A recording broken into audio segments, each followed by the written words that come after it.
Indonesia menghadapi masalah darurat dengan tingginya jumlah perokok anak. Data Riset Kesehatan Dasar Kementerian Kesehatan tahun 2018 menunjukkan bahwa prevalensi perokok anak mengalami peningkatan dari 7,2% pada tahun 2013 menjadi 9,1% di tahun 2018. Angka tersebut sangat memprihatinkan dan jika dibiarkan, prediksi prevalensi perokok anak dapat mencapai 30% pada tahun 2030. Selain itu, Indonesia juga menjadi salah satu negara dengan angka kematian yang tinggi akibat rokok karena penyakit jantung dan berbagai jenis kanker. Badan Penyelenggara Jaminan Sosial Kesehatan mengklaim bahwa penyakit akibat rokok seperti penyakit jantung menempati urutan pertama dengan biaya terbesar yaitu 10,6 triliun dan biaya untuk penyakit kanker sebesar 3,4 triliun pada tahun 2018. Konsumsi rokok di Indonesia semakin mengkhawatirkan dengan belum adanya peraturan khusus yang mengatur pembatasan penjualan rokok eceran per batang. Di pasaran, harga rokok eceran yang dijual pun masih sangat murah, hanya sekitar Rp1.000 sampai Rp4.000 per batang. Lokasi penelitian yang berada di Provinsi DKI Jakarta memiliki jumlah penduduk sebanyak 11.063.324 penduduk dengan proporsi penduduk usia 0 sampai 19 tahun atau anak usia sekolah mencapai 30% pada tahun 2019. Untuk melihat kemungkinan anak usia sekolah memiliki akses terhadap pembelian rokok batangan, Tim Pusat Kajian Jaminan Sosial Universitas Indonesia telah melakukan penelitian yang menghasilkan data kepadatan warung rokok dan survei untuk menilai kemudahan akses penjualan rokok secara eceran berjudul Densitas dan Aksesibilitas Rokok Batangan Anak-anak Usia Sekolah di DKI Jakarta, Gambaran dan Kebijakan Pengendalian. Penelitian ini menggunakan Google Maps dan Google Street View untuk menemukan lokasi warung penjual rokok eceran di DKI Jakarta. Penelitian juga mencatat lokasi sekolah di Jakarta yang diperoleh dari laman Badan Pusat Statistik atau BPS DKI Jakarta. Survei juga dilakukan kepada para penjual rokok eceran untuk menanyakan potensial kebijakan restriksi penjualan rokok eceran secara kuasi eksperimen. Hasil penelusuran mengidentifikasi sebanyak 8.371 warung rokok eceran tersebar di DKI Jakarta dengan akses yang cukup mudah dijangkau. Jika dibandingkan dengan luas wilayah secara rata-rata, terdapat kurang lebih 15 warung rokok eceran untuk setiap 1 km persegi di DKI Jakarta. Dan jika dibandingkan dengan jumlah penduduk, didapati bahwa keberadaan satu warung rokok eceran untuk setiap 1.000 penduduk di DKI Jakarta. Berdasarkan lokasi sekolah, baik sekolah dasar, sekolah menengah pertama, dan sekolah menengah atas, terdapat kurang lebih 8 warung rokok eceran di setiap area sekitar sekolah di DKI Jakarta. Bahkan sebanyak 61,2% berlokasi kurang dari sama dengan 100 meter dari area sekolah.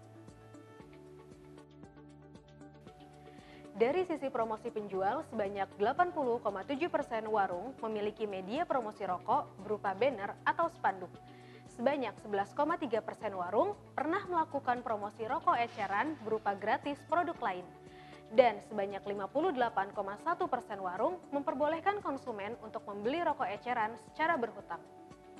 Rokok juga menempati produk dengan penjualan tertinggi dibandingkan komoditas lain seperti jajanan dan sembako. Hasil survei menunjukkan pilihan kebijakan yang paling banyak didukung oleh penjual yang berniat berhenti menjual rokok apabila restriksi diterapkan. Yang pertama, kebijakan larangan menjual rokok di lingkungan perumahan atau di sekitar area sekolah sebesar 37,1%. Dan yang kedua, kebijakan penjual harus memiliki lisensi sebesar 17,7%. Dari hasil penelitian ini, kami merekomendasikan kepada Kementerian Kesehatan untuk segera merevisi Peraturan Pemerintah Nomor 109 Tahun 2012 dengan menambahkan larangan penjualan rokok secara batangan. Kepada Kementerian Dalam Negeri bersama pemerintah daerah perlu menerapkan aturan restriksi penjualan rokok eceran khususnya di lokasi sekitar area sekolah. Kepada Kementerian Perdagangan perlu mengembangkan regulasi untuk memperketat penjualan rokok perbungkus dan pelarangan penjualan rokok batangan.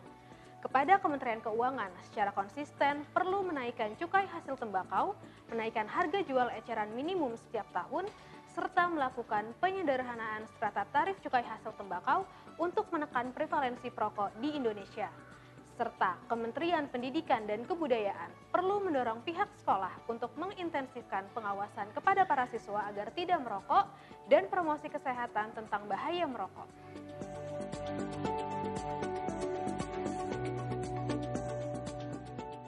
Kami terus terang setuju Pak tadi terkait dengan rokok-rokok sebatangan tadi, memang itu kalaupun nanti ada arahnya pelarangan ya tentu juga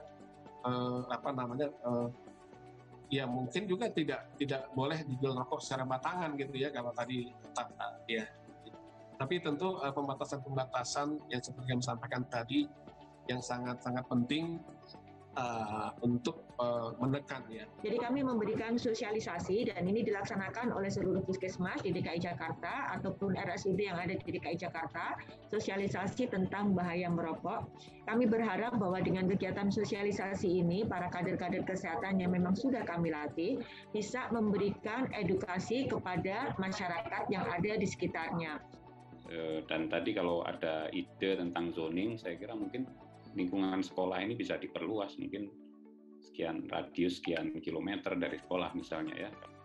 Perlu adanya kolaborasi, ada kombinasi kebijakan baik sisi tarif berupa cukai dan HJE, acara minimum, maupun dengan sisi non fiskalnya terkait dengan masalah iklan, sponsor, termasuk kawasan termokok. Saya yakin bahwa dengan kalau udah itu diatur gitu ya, larangan penjualan acara ini diatur di dalam suatu regulasi, maka ini akan sedikit banyak bahkan saya yakin banyak membantu terkait dengan bagaimana usaha kita untuk melakukan pengendalian konsumsi tembakau, menurunkan prevalensi merokok pada khususnya usia remaja atau anak-anak. Jadi yang perlu kami tindak lanjuti ya bersama daerah dan sebagaimana segera supaya diimplementasikan oleh pemerintah daerah. Nah, ruang hukum yang terbuka adalah dengan pengaturan teknis di daerah dalam pelaksanaan perda atau perkada. Pikir sudah untuk DKI ada pergub yang dalam penegakannya perlu memasukkan ketentuan terkait pelarangan penjualan rokok batangan secara ecer ini. Apabila penjualan rokok batangan masih diperbolehkan, maka efektivitas pengendalian konsumsi rokok di Indonesia tidak akan optimal.